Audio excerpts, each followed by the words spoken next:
In this video, you'll learn how to recover your Google Workspace Admin account in just a few minutes so you can regain access and keep your business running smoothly.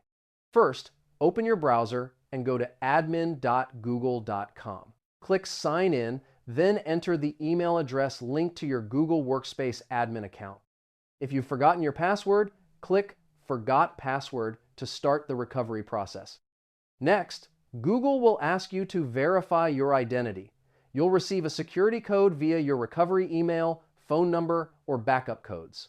Enter the code to confirm it's really you trying to access the account.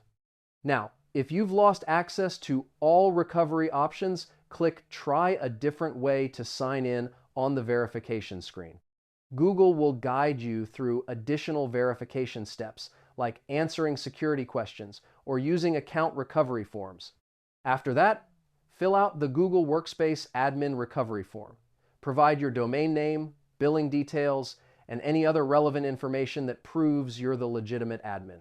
Submit the form for Google's support team to review. Once submitted, Google's team will review your information and respond within 24 to 72 hours.